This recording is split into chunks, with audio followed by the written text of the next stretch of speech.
ঢেকি, কোলা, লাঙ্গল, মাতাল সহ রেখেছে গ্রামের অনেক ঐতিহ্যবাহী জিনিস। চারপাশ না তাকিয়ে ঘরের দিকে তাকালে গ্রামের একটি চিত্র ফুটে উঠবে। মনে হচ্ছে এ যেন এক কৃষক ভাটিয়ালির ঘর। আমি কি কখনো কোনো গ্রামের কোনো বিলে রইছি? আমি কিন্তু গ্রামের কোনো বিলে রই নাই। এটা কিন্তু সোনারগাঁও জাদুঘর। এটা দেখা প্রতিটা স্তরে স্তরে পার্ক মনে হইব, কিন্তু এত সুন্দর জায়গা এটা কিন্তু পার্ক না। জাদুঘরে বাংলাদেশের গ্রাম বাংলার নিরক্ষর শিল্পীদের তৈরি হস্তশিল্প, জনজীবনের নিত্য ব্যবহার্য সামগ্রী এবং প্রাচীন বাংলার ঐতিহ্যবাহী লোকশিল্পের নানা নিদর্শন স্থান পেয়েছে।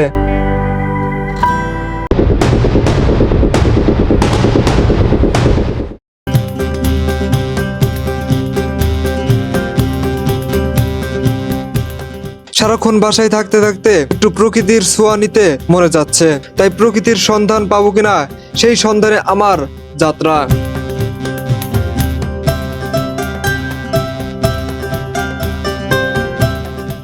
আমি যাচ্ছি সাইনবোর্ড থেকে সোনারগাঁওয়ের পথে। এই পথে চট্টগ্রামও যাওয়া যায়।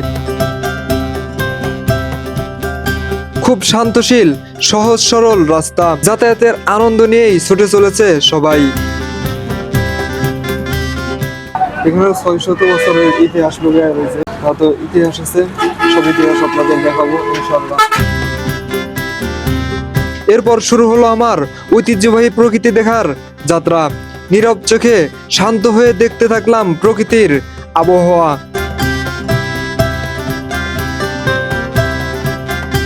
আমার সব থেকে বেশি ভালো লাগছে আজকের সবুজ শ্যামল আবহাওয়া। এই সবুজ শ্যামল আবহাওয়ায় মিশে মানুষ নানা রকমের কাজ করছে। খানিকটা পথ এগিয়ে যেতেই চোখে পড়ল দৃষ্টিনন্দিত নদী। এটি সেই শীতলক্ষ্যা নদী। শীতলক্ষ্যা নদীর সৌন্দর্য আমাকে মুগ্ধ করে দিল। দূর থেকে নীল নদীর মতো লাগছে। নীল পানি, দুই পাশেই সবুজ গাছপালা, মাঝখানে ভাসছে আপন মনে কচুরিপানা। যদি মাঝখানে একটা নৌকা থাকতো তাহলে শিল্পীর আঁকা ছবির মতো লাগতো।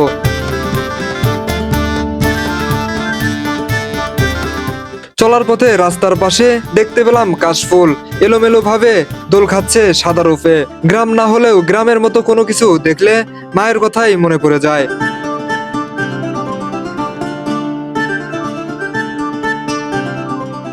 প্রকৃতির রূপ আর মানুষের কর্মকাণ্ড পেরিয়ে পৌঁছে গেলাম সোনারগাঁও। এখান থেকেই যাত্রা সেই জাদুঘরের দিকে, যেখানে বিশাল এরিয়া নিয়ে খেলা করছে প্রকৃতি আর গ্রাম বাংলার হারিয়ে যাওয়া কিছু জিনিস।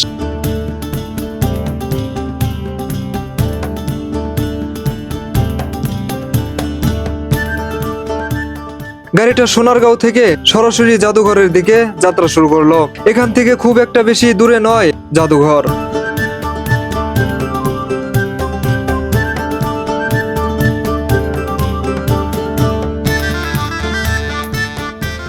মাঝে মাঝে প্রকৃতি এমন রূপে সামনে এসে দাঁড়ায়, ক্যামেরা বের করতে বাধ্য হই।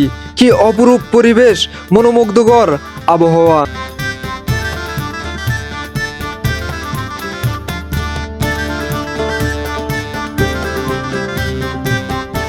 প্রকৃতির রূপ, প্রকৃতির ছোঁয়া দেখতে দেখতেই চলে আসলাম জাদুঘরের সামনে। বাইরে থেকেই অনুভব করলাম প্রকৃতির ছোঁয়া। রাস্তা থেকেই দাঁড়িয়ে দেখতে পাওয়া যায় অপরূপ একটি বাড়ি। এটি সেই বড় সর্দার বাড়ি। 600 বছর আগে তৈরি হয়েছিল।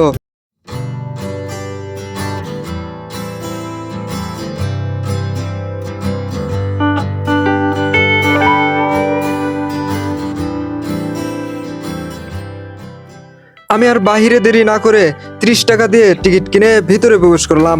ভিতরে প্রবেশ করে সামনেই দেখতে পাবেন জয়নুল আবেদিনের আঁকা সেই গরুর গাড়ির ভাস্কর্য, বড় সর্দার বাড়ি আর নান্দনিক পরিবেশ।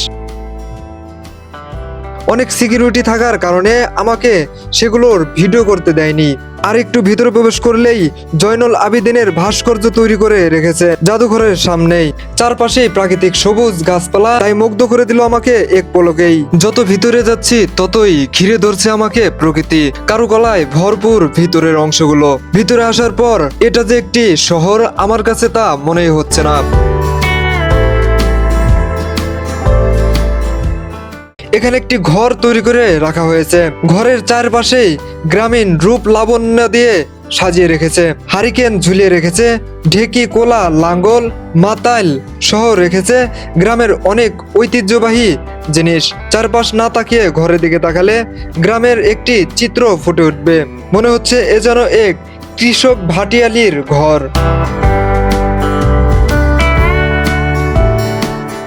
অসাধারণ শিল্পকলা দিয়ে তৈরি করেছে জাদুঘর।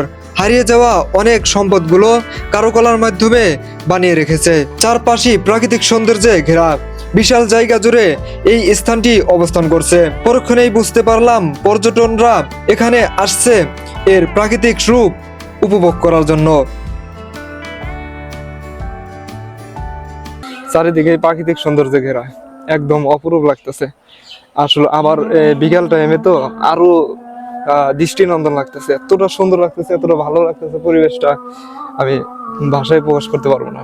আসলে এতটা সুন্দরভাবে পরিচর্যা করে রাখছে যাতে দর্শক আকর্ষণ হয়, ঠিক তেমন করেই রাখছে এই জাদুঘরটা।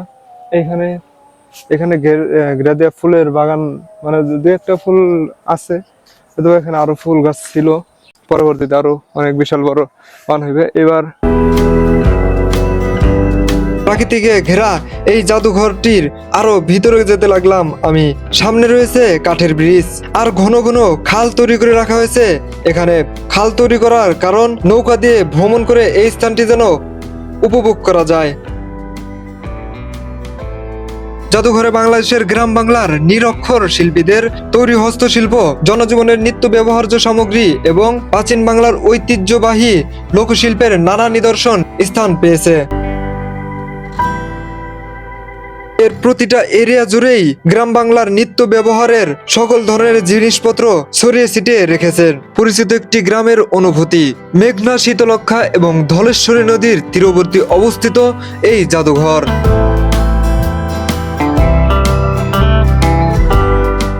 যেই সময় এই জাদুঘরে আসছি, এখন এত বড় এরিয়া, আমার ঘুরতে ঘুরতে আমার এই বেলা তো শেষ হয়ে যাইবে। অনেক বিশাল বড় এরিয়া আর অনেক সুন্দর জায়গা। এটাই দেখেন, এখানে একটা বিলের মতো, ওই ভিতরে ওইখানে আছে হইলো মাটি তৈরি যেই হাতি আছে।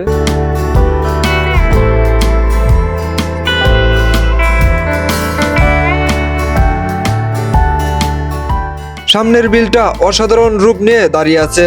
গ্রামের দোয়াল বা ঝিলের মতো অনেক রকমের জলজ উদ্ভিদ ভাসছে তার উপর। বড় সর্দার বাড়ি এবং আরো কিছু স্থাপত্যকে কেন্দ্র করে বিশাল জায়গা জুড়ে গড়ে উঠেছে এই জাদুঘর। নানান রকমের চেনা পরিচিত লতাপাতা, চোখ বুঝেই কিছুক্ষণ দীর্ঘশ্বাস নিলাম। পুরো গ্রামের স্মৃতি মনে পড়ছে। চারপাশে প্রাকৃতিক সবুজ গাছপালা, পাখিদের কিচিরমিচির শুনতে পাওয়া যায়। যারা গ্রামের পাখির ডাক মিস করছে তাদের জন্যই এই স্থান। এটি 1975 সালে শিল্পচর্চা জয়নুল আবিদিনের উদ্যোগে প্রতিষ্ঠিত হয়েছিল বাংলাদেশের লোক ও চারুশিল্প সংরক্ষণের জন্য। প্রাকৃতিক আকৃতি আর গ্রামের চিত্র নিয়ে ফুটিয়ে তুলেছে চির অমর শিল্পী জয়নুল আবিদিনের চিত্র। আমি কি কখনো কোনো গ্রামের কোনো বিলে রইছি? আমি কিন্তু গ্রামের কোনো বিলে রই নাই। এটা কিন্তু সোনারগাঁও জাদুঘর। এটা দেখা প্রতিটা স্তরে স্তরে পার্ক মনে হইব, কিন্তু এতটা সুন্দর জায়গা, এটা কিন্তু পার্ক না, এটা জাদুঘর। আর পিছনে যেই পরিমাণের পাখির ডাক আর পাখি আর ডাহক। বিলের এই পাশটাতে চলে আসলাম। বিলের এই পাশটার আশেপাশে অসংখ্য পরিচিত পাখি কিচিরমিচির ডাকছে। এই অসংখ্য পরিচিত পাখির মধ্যে ডাহুক পাখি দেখতে পেলাম। ডাহুক নিয়ে কবি ফারুক আহমেদের একটি কবিতা আছে, যেখানে ডাহুককে কেন্দ্র করে কবি ফারুক আহমেদ সুখ দুঃখের কথা ফুটিয়ে তুলেছেন। এই কবিতাটি আত্ম উপলব্ধি ও আধ্যাত্মিক মুক্তির এক প্রতীক প্রকাশ। কবি ডাহুক পাখির ডাকের মাধ্যমে জীবনের দুঃখ, সীমাবদ্ধতা ও আধ্যাত্মিক শূন্যতার প্রতিচ্ছবি তুলে ধরেছেন। এখানে সেই ডাহুক পাখির অসংখ্য প্রভাব ছড়িয়ে রয়েছে। ডাকটা আমি শুনতে পাচ্ছি। এই ডাকেই কিন্তু কবি তার নিজের ভাষা, নিজের আবেগ উপলব্ধি করে, আবেগ দিয়ে কিন্তু তার ভাষা প্রকাশ করছে। এই ভরপুর এই বিলটাই ভরপুর এই ডাহুক আর কলমির ডুগা গাছগাছালি। এক কথায় গ্রামের যে আমরা দোয়াল অথবা বিল, চক এগুলো দেখি, সেই রকম কিন্তু আমি একটা অনুভব পাইলাম এখানে। পুরো প্রকৃতির সুখ নিয়েও মন ভরল না আমার। পুরো বিল কমলির ডুগায় ভরে আছে। গ্রামের দুয়ালে যে সকল প্রজাতির লতাপাতা দেখা যায় সেগুলোই দেখা যাচ্ছে এখানে। এখানকার সবচাইতে পুরনো স্থাপত্যটি হলো বড় সর্দার বাড়ি। এই বাড়িটি নির্মাণ করেছিলেন 600 বছর আগে সুলতানি আমলের জমিদাররা। বাড়িটির দুই পাশেই পুকুর খনন করে রাখা আছে। পুকুরের মাঝে বাড়িটির চিত্র দেখা যাচ্ছে। বাড়িটি নির্মাণ করেছিলেন, আমার পিছনে যে বাড়িটি আছে এই বাড়িটি নির্মাণ করেছিলেন একজন ধনী ব্যবসায়ী, যার নাম ছিল ঐশ্বর্যকান্তি সাহা বা বড় সর্দার নামে তখন পরিচিত ছিল। তারপরে অন্য কেউ নিয়ে যায়, তারপরে কিন্তু ইসা খাঁ এই বাড়িতে বসবাস করেন এবং এরপরে 80-এর দশকে এই বাড়িটি সংস্কার করে আবার পুনরায় তার জীবন দেওয়া হয়, আবার সেই সৌন্দর্য ফিরে আনে। 12 ভূঁইয়াদের প্রধান ছিল ঈশা খাঁ। এই ঈশা খাঁও এইখানে বসবাস করতেন। তার বাড়িটি ঘিরেই জাদুঘরটি তৈরি হয়েছে, যেটি সুলতানি আমলের তৈরি। খুব অল্প সময় নিয়ে আমি এইখানে আসছি এই জাদুঘরটা দেখানোর জন্য। আমি যতটুকু সম্ভব দেখানোর চেষ্টা করলাম। এর পরবর্তীতে আমি সময় নিয়ে আসবো। আমার ভালো লাগছে, আমার মনে হয়েছে আমি বারবার এখানে চলে আসি, আমার বারবারই আসার ইচ্ছা জাগতেছে, স্বাদ জাগতেছে। আপনারা শুধু আমার একটু সাপোর্ট দেন আর আমার ভিডিওটা লাইক কমেন্ট করেন।